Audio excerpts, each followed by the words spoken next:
ശബരിമലയില് ഒരു ഉണ്ണികൃഷ്ണൻ പോറ്റി മാത്രമല്ല ഉള്ളത്, ഒരുപാട് പോറ്റിമാരുണ്ട്. ഈ പോറ്റിമാരെ എല്ലാം തട്ടി അകത്തിടാൻ വേണ്ടിയിട്ടുള്ള തന്ത്രപരമായ നീക്കത്തിലാണ് SIT ഉള്ളത്. ശബരിമലയിൽ നിന്ന് മോഷണം പോയിരിക്കുന്ന സ്വർണ്ണമല്ല തിരികെ വരുന്നത്. ഈ ശബരിമലയിലെ വാതിൽ സ്വർണം പൂശാൻ വേണ്ടിയിട്ട് മുഴുവൻ തുകയും സ്പോൺസർ ചെയ്തൊരു വ്യക്തിയുണ്ട്. ശബരിമലയിലെ ഈ വാതിലിൽ സ്വർണം പൂശിയിട്ടുണ്ടെങ്കിൽ ആ സ്വർണം പൂശാൻ വേണ്ടിയിട്ട് ആരുടെയൊക്കെ കൈകളിൽ നിന്ന് ഉണ്ണികൃഷ്ണൻ പോറ്റി ഡൊണേഷൻ ആയിട്ട് പൈസ വാങ്ങിയിട്ടുണ്ട്. അമ്മയെ പോലും മുന്നിൽ നിർത്തി വിലപേശാൻ ശ്രമിക്കുന്ന ഒരു ഉണ്ണികൃഷ്ണൻ പോറ്റി എത്ര ഒരു നികൃഷ്ട ജന്മമായിരുന്നു എന്ന് ആലോചിച്ച് നോക്കി. ദേവസ്വം ബോർഡിന് കൃത്യമായ വീഴ്ച പറ്റിയിട്ടുണ്ട്. ആരാണ് ഈ ഉണ്ണികൃഷ്ണൻ പോറ്റിയെ ശബരിമലയിൽ വളർത്തിയെടുത്തത് എന്നുകൂടി ഇനി പരിശോധിക്കേണ്ടതുണ്ട്. നമസ്കാരം. ഉണ്ണികൃഷ്ണൻ പോറ്റിയുമായിട്ട് തെളിവെടുപ്പൊക്കെ നടത്തുമ്പോൾ ഇന്ന് കോടികളുടെ ഭൂമി ഇടപാടാണ് ഏറ്റവും ഒടുവിലായിട്ട് പുറത്തു വന്നിരിക്കുന്ന വാർത്ത എന്ന് പറയുന്നത്.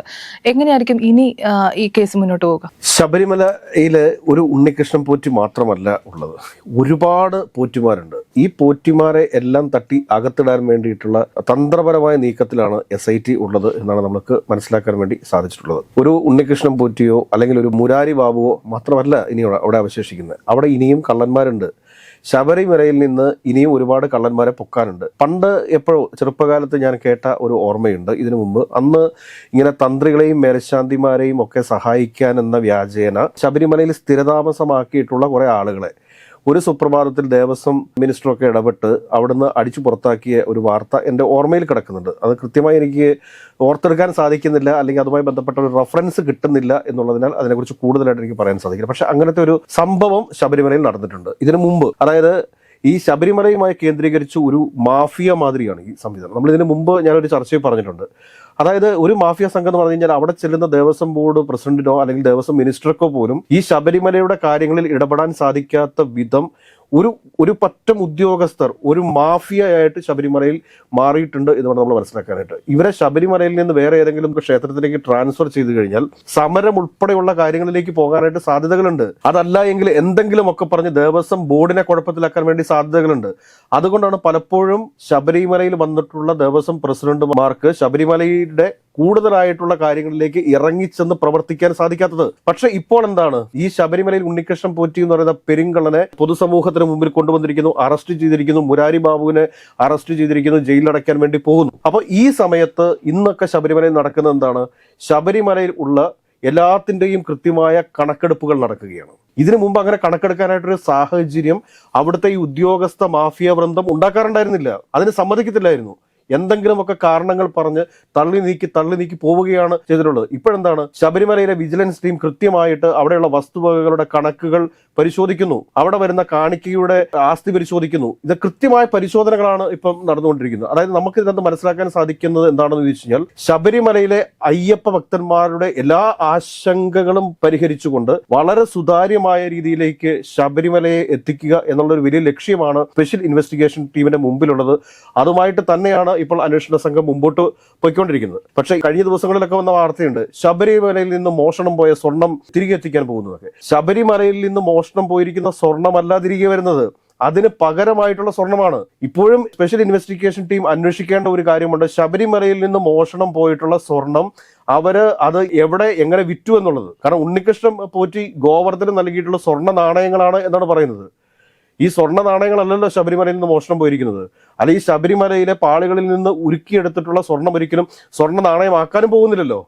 അപ്പൊ ഇതിനകത്തൊക്കെ ചില നിഗൂഢതകൾ ഒളിഞ്ഞിരിപ്പുണ്ടെന്നേ നമ്മൾ ഇതിന് മുമ്പത്തെ ചർച്ചയിലും പറഞ്ഞിട്ടുള്ള കാര്യമാണ്. ശബരിമലയിലെ പാളികൾ ഉരുക്കിയെടുത്തിട്ട് അത് ഈ പല രീതിയിൽ തകിടുകളൊക്കെ ആക്കിയിട്ട് പല ആളുകളുടെയും മാലയിലെ ഒക്കെ കിടപ്പുണ്ടാവും, മാലയിലും അരഞ്ഞാണത്തിലും ഒക്കെ കിടപ്പുണ്ടാവും. അതാണ് ഇനി കണ്ടെത്തേണ്ടത്. അത് മോഹവിലയ്ക്കായിരിക്കും ഇവന്മാർ വിറ്റിട്ടുണ്ടാവുക. അതിന് ശരിക്കും പറഞ്ഞാൽ വിശ്വാസ കച്ചവടമാണ്, ഭക്തി കച്ചവടമാണ്. അതിലേക്ക് എത്തും. ഞാൻ ചോദിക്കട്ടെ, ഇന്നിപ്പോ പുറത്തു വരുന്ന വിവരങ്ങൾ എന്തൊക്കെയാണ്? കോടിക്കണക്കിന് രൂപയുടെ ഭൂമി ഇടപാടുകളാണ് ഉണ്ണികൃഷ്ണൻ പോറ്റി നടത്തിയിരിക്കുന്നതെന്നാണ് കണ്ടെത്തിയിരിക്കുന്നത്. ഉണ്ണികൃഷ്ണൻ പോറ്റിക്ക് ഇതിനുള്ള പൈസ എവിടുന്നാണ്? ശബരിമലയിലെ 400 ഗ്രാം സ്വർണം മാത്രം കൊണ്ട് വിറ്റ് കഴിഞ്ഞാൽ ഇത്രയും പണം ഉണ്ടാക്കാൻ വേണ്ടിയിട്ട് ഈ ഉണ്ണികൃഷ്ണൻ പോറ്റിക്ക് പറ്റുമോ?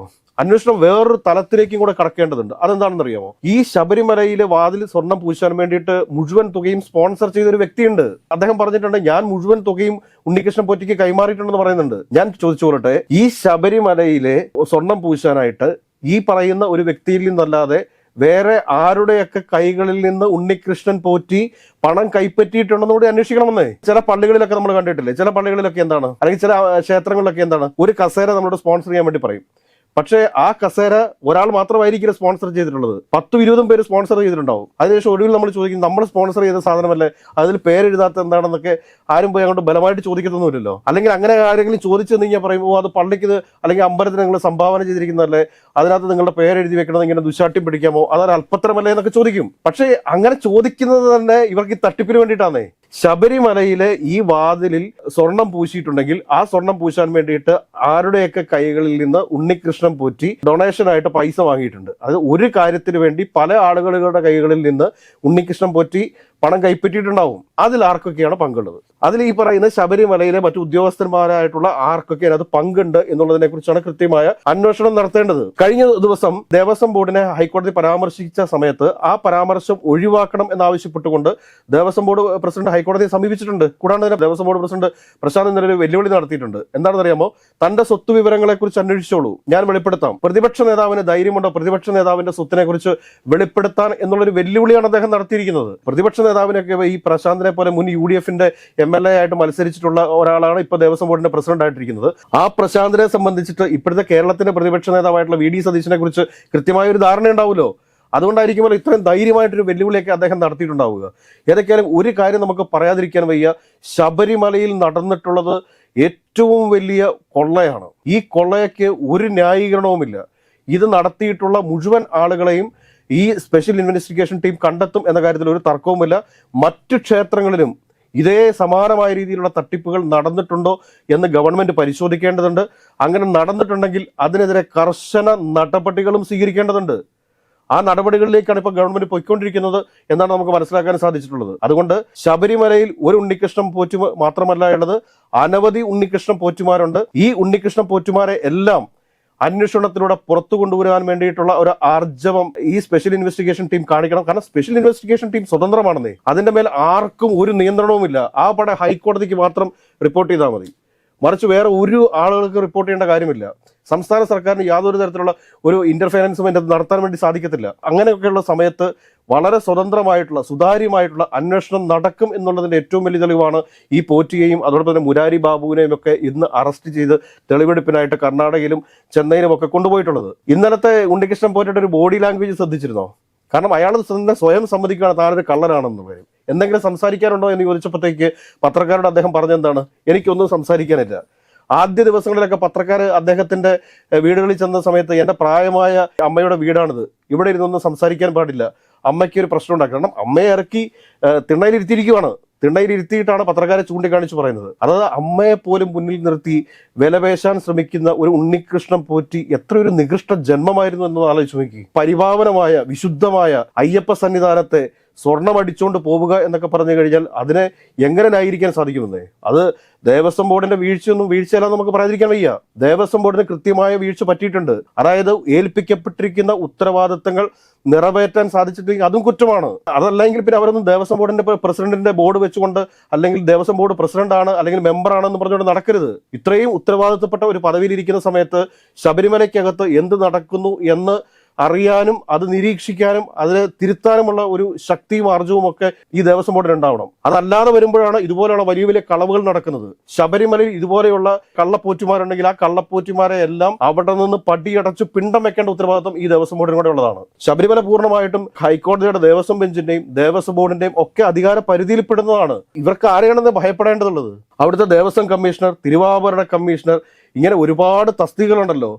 ഇവരെല്ലാം അവരുടെ ഉത്തരവാദിത്തങ്ങൾ കൃത്യമായിട്ട് നിർവഹിച്ചിരുന്നുവെങ്കിൽ ഇതുപോലത്തെ ഒരു സ്വർണ്ണമോഷണം, ഇതുപോലത്തെ ഒരു ഉണ്ണികൃഷ്ണൻ പോറ്റി ശബരിമലയിൽ തമ്പടിക്കത്തില്ലായിരുന്നു. ആരാണ് ഈ ഉണ്ണികൃഷ്ണൻ പോറ്റിയെ ശബരിമലയിൽ വളർത്തിയെടുത്തത് എന്നുകൂടി ഇനി പരിശോധിക്കേണ്ടതുണ്ട്. ഒരു കാര്യം ഏതൊക്കെയാലും പറയാം, അന്വേഷണം അതിന്റെ കൃത്യമായ രീതിയിൽ മുൻപോട്ട് പോകുന്നു. കള്ളന്മാരായിട്ടുള്ള മുഴുവൻ ആളുകളും ജയിലറയ്ക്കുള്ളിലാകും എന്ന കാര്യത്തിൽ എനിക്ക് സംശയമൊന്നുമില്ല.